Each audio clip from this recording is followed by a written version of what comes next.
வணக்கம். உங்களுக்காக செல்வராஜ். இந்த பதிவு ஒரு பயிற்சி நோக்கத்துக்காக மட்டும் தான் கொடுக்கப்படுது. இதை வந்து ஒரு ரெக்கமெண்ட் எடுத்து ட்ரேட் பண்ணுறதோ இன்வெஸ்ட் பண்ணுறதோ பண்ண வேண்டாங்க. வாங்க நம்ம சேனலுக்குள்ளே போகலாம். இது வந்து பார்த்தீங்கன்னா நம்மளோட யூடியூப் சேனலு. இதுலேயே டெலகிராம் லிங்க் கொடுத்துருப்பேன். இந்த டெலகிராம் லிங்க்கை கனெக்ட் பண்ணிங்கன்னா உங்களுக்கு டெலகிராம் சேனல் கனெக்ட் ஆகிடும். அதில் வந்து நிஃப்டியோட டெய்லி அப்டேட்ஸ் கொடுத்துட்ருக்கேன். அதை கொஞ்சம் வாட்ச் பண்ணுங்கள், உங்களுக்கு ஒரு ஐடியா கிடைக்கும்.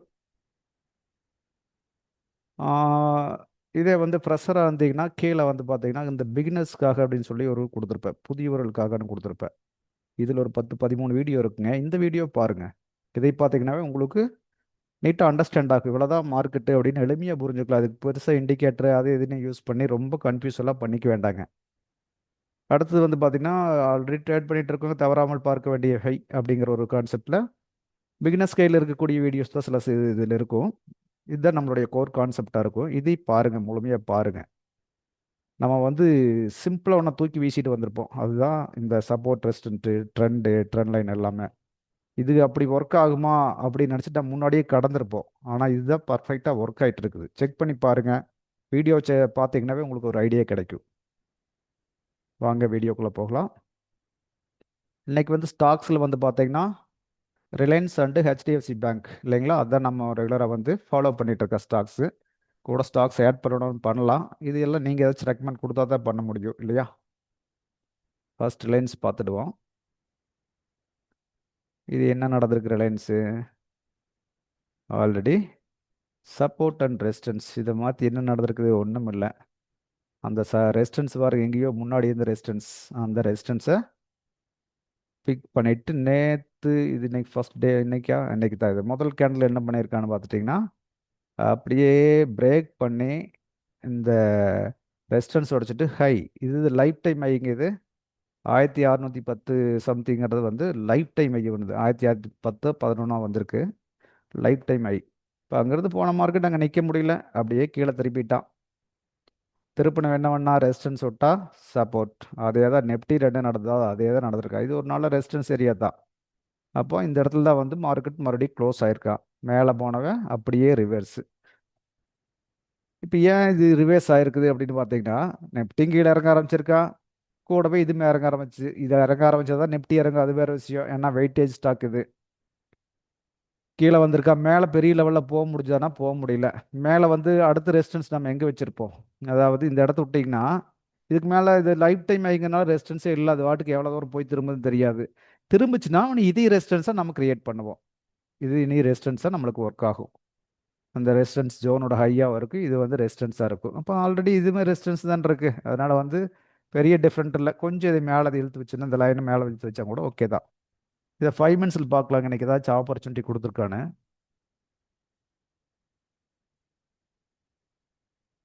5 மினிட்ஸ் இன்னைக்கு 5ஆம் தேதி. ஃபஸ்ட்டு ஒரு 5 நிமிஷம் 10 நிமிஷம் 2 கேண்டில் தான். 10 நிமிஷம் மேலே போனது தான். அப்புறம் பூரா மார்க்கெட் டவுன் சைட். இது என்ன நடந்திருக்குது, அப்படியே வந்து ஸ்டெப்பாக தான் இறங்கியிருக்கு. மார்க்கெட்டில் வந்து எப்பவுமே டக்குன்னு கீழேயும் வராது மேலேயும் போகாது. இப்படி ஸ்டெப் தான் வச்சுருக்கா. இங்கே வச்சுருக்கா ஸ்டெப்ஸு. அதுக்கு பின்னாடி இங்கே எந்த ஐயும் கட் பண்ணல, லோ மட்டும் உடச்சிட்டு வந்துட்டான். ஃபஸ்ட்டு கீழே வந்து எங்கே ஒரு பிரேக் பாயிண்ட்னு பார்த்தீங்கன்னா இந்த பாயிண்ட் ஒரு பிரேக் பாயிண்ட்டு. அங்கே நிற்கல மார்க்கெட்டு. அடுத்த பாயிண்ட்டு இந்த பாயிண்ட்டு. அதை தாண்டி கரெக்டாக இந்த சப்போர்ட் ஏரியாக்குள்ளேயே வந்து முடிச்சிருக்கான். அப்போ வந்து பார்த்தீங்கன்னா மார்க்கெட் எங்கே இருந்தாலும் பார்த்தீங்கன்னா ஒரு ரெசிஸ்டன்ஸ் ஏரியா சப்போர்ட் ஏரியா இருந்துட்டு அந்த ஏரியாவை வந்து அதுக்கு ரியாக்ட் கொடுக்க தான் செய்யுது. எந்த மார்க்கெட்டு எந்த ஸ்டாக் எதுவாக இருந்தாலும் இதுதான், இந்த ரியாக்ஷன் கிடைக்க தான் செய்யுது. அப்போ நம்ம இதை பிக் பண்ணி பழகிக்கணும். அப்போ இங்கே வந்தால் பை பண்ணுறதா அப்படின்னு இங்கே யோசனை பண்ணிட்டு இருக்கக்கூடாது. காலையிலேயே ஆப்பர்ச்சுனிட்டி பிடிச்சி எடுத்துருக்கணும். இதுக்கு என்ன ஆப்பர்ச்சுனிட்டி கிடைச்சிருக்குன்னா இன்றைக்கி வந்து அப்சைடு போனதுனால பெரிய ஒரு ஆப்பர்ச்சுனிட்டி கொடுக்கல. ஏன்னா மேலே பை தான் போயிருக்கணும். நம்ம பை போயிருந்தாலும் நல்ல ரேட் ஒரு 20 ரூபா கிடச்சிருக்கு. அந்த 10 நிமிஷம் நம்ம பிக் பண்ணி போகிறது கொஞ்சம் சிரமமாக இருந்திருக்கும். அப்போ கீழே வரும்போது நிறைய ஆப்பர்ச்சுனிட்டி கொடுத்துருக்கா. அந்த ஆப்பர்ச்சுனிட்டி நம்ம பிடிச்சி பழகணும். இப்போ 5 மினிட்ஸில் வந்து பார்த்தீங்கன்னா அந்த ஹையவே உடைக்காமல் லோ மட்டும் உடச்சிட்டு வர்றாங்க. கவனிச்சு பார்த்தீங்கன்னா இந்த லோ மட்டுமே உடச்சிட்டு வரும்போது மார்க்கெட் டவுன் சைடு போயிட்டு இருக்கான்னு தெரிஞ்சுக்கணும். அப்போ கீழே அப்படியே டவுன் வர்றான்னா இது எப்படி நம்ம ட்ரேடிங்காக கன்வெர்ட் பண்ணுறது அப்படின்னு தெரிஞ்சுக்கணும். நாளைக்கு என்ன நடக்க பாசிபிலிட்டி இருக்குது? மேலே போனவன் கீழே வந்து முடிஞ்சிட்டான், ஒரு சப்போர்ட்டுக்குள்ளே முடிஞ்சு நிற்கிறான். இந்த சப்போர்ட் எப்படி பெர்ஃபெக்டான சப்போர்ட்டானு பார்த்தீங்கன்னா பர்ஃபெக்ட் சப்போர்ட் தான் இது. இங்கே வந்து நின்று வந்தால் இந்த ஏரியா தான் அவனோட மெயின் ஏரியா வந்திருக்கு. இந்த இடத்துக்கு மறுபடியும் வந்து நின்றுருக்கான். அப்போது அடுத்தது வந்து நாளைக்கு கீழே வருவேன் மேலே போகும்போனா இங்கேருந்து இந்த லோவெல்லாம் உடைக்கல. அவன் வந்து மேலே இங்கேருந்து போனது இப்படி வந்து நின்றுருக்கான். இதுக்கு வரல. அப்போ பார்த்தீங்கன்னா இதையும் உடைக்காம திரும்பினான்னா மறுபடியும் வந்து இங்கே தொட்டுட்டு மறுபடியும் மேலே போகிறக்கு பாசிபிலிட்டி இருக்குது. அப்படி இல்லாட்டி இந்த லோ உடைச்சா அப்படின்னு சொன்னீங்கன்னா அடுத்த ரேஞ்சு கீழ் நோக்கி வர்றதுக்கு பாசிபிலிட்டி இது வரைக்கும் வரலாம்.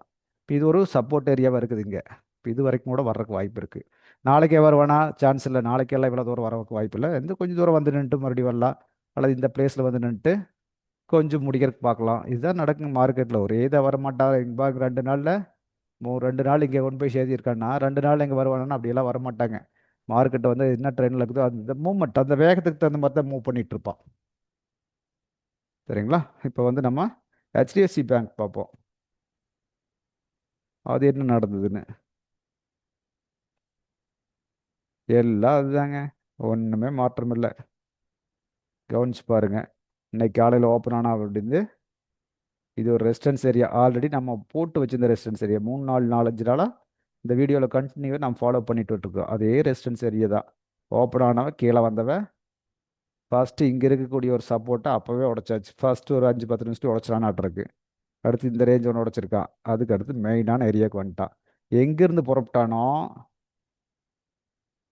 எங்கேருந்து புறப்பட்டோன்னா அதே இடத்துக்கு ஒரே நாளில் கொண்டு வந்து சேர்த்துறான். இது எத்தனை நாள் இங்கேருந்து மூவ் ஆயிருக்கு பாருங்க. கிட்டத்தட்ட ஒரு 10 நாளுக்கு மேலே மூவ் ஆயிருக்கு. 17 16ஆம் தேதியிலேருந்து கிட்டத்தட்ட 4ஆம் தேதி வரைக்கும் இங்கே மூவ் ஆயிருக்கா. இப்போ வெள்ளிக்கிழமை வரைக்கும் இங்கே மூவ் ஆயிருக்கு கொண்டு வந்து சேர்த்து கிட்டத்தட்ட ஒரு 10 நாள் மூவ்மெண்ட் பண்ணி இங்கே கொண்டு வந்திருக்கா. ஒரே நாளில் அத்தனையும் தட்டி எச்சிட்டு வந்துட்டான். மார்க்கெட்டில் இப்படி தாங்க நடக்கும்.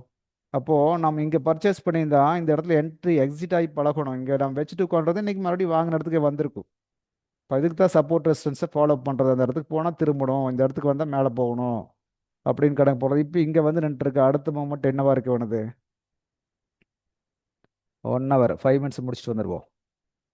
5 மினிட்ஸில் என்ன சொல்லியிருக்கான்? 5 மினிட்ஸில் ஃபஸ்ட்டு 10 நிமிஷத்துல ரிலையன்ஸ் எப்படி 10 நிமிஷத்தில் மேலே போனால் அதே மாதிரி 10 நிமிஷத்தில் இவன் கீழே வந்திருக்கான். அப்போவே வந்து இந்த ரேஞ்செல்லாம் பிரேக் பண்ணிட்டான். அதுக்கு பின்னாடி கிராஜுவலாக வர ஆரம்பிச்சிருக்கான். இப்படி தாங்க மார்க்கெட்டில் நடக்கு. இப்போ அந்த மூமெண்ட்டை பிடிச்சி பழக தெரியும் நம்மளுக்கு. இதில் அதை பிடிக்க முடியலன்னா நம்ம இதில் ஒன்றும் பண்ண முடியாது. இதே வந்து 1 ஹவரில் வந்து அடுத்த சப்போர்ட் லெவல் எங்கே இருக்கா அப்படின்னு பார்த்தீங்கன்னா அது அடுத்து இன்னும் கீழே இருக்கா. இவ்வளோ தூரத்தில் இருக்கா.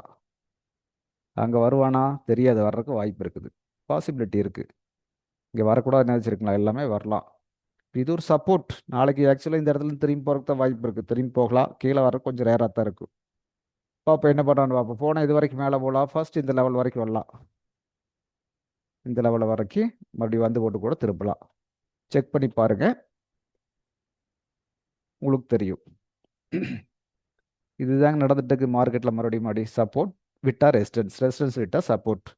அப்போது அந்த சப்போர்ட் ரெசிஸ்டன்ஸை ப்ராப்பராக ட்ராக் பண்ண தெரியும் நம்மளுக்கு. அதுக்கு தான் இந்த வீடியோவில் ஃபுல்லாக போட்டிருக்கேன். சப்போர்ட் ரெசிஸ்டன்ஸ்னு போட்டிருக்கேன். ட்ரெண்ட் லைன் ட்ரெண்டு போட்டிருக்கேன். இதில் பார்த்தீங்கன்னாவே உங்களுக்கு இது புரியும். மெதுவாக பாருங்கள். கொஞ்சம் கொஞ்சமாக பாருங்கள். ஒரே டைமில் பார்த்து இது பண்ணாதீங்க. பார்த்தீங்கன்னா ப்ராக்டிஸ் பண்ணி பழகுங்க. அதையே ப்ராக்டிஸ் பண்ணால் தான் உங்களுக்கு அடுத்த ஸ்டெப் வைக்க முடியும். நீங்கள் சும்மா வீடியோ மட்டும் பார்த்துட்டு போயிட்டு இருந்தால் எந்த பிரயோஜனமும் இல்லை. கொஞ்சம் கொஞ்சமாக பாருங்கள். இந்த பதிவு உங்களுக்கு பிடிச்சிருந்ததுன்னா லைக் பண்ணுங்கள், கமெண்ட் பண்ணுங்கள், சப்ஸ்கிரைப் பண்ணுங்கள், ஃப்ரெண்ட்ஸுக்கு ரெஃபர் பண்ணுங்கள். ரொம்ப நன்றிங்க.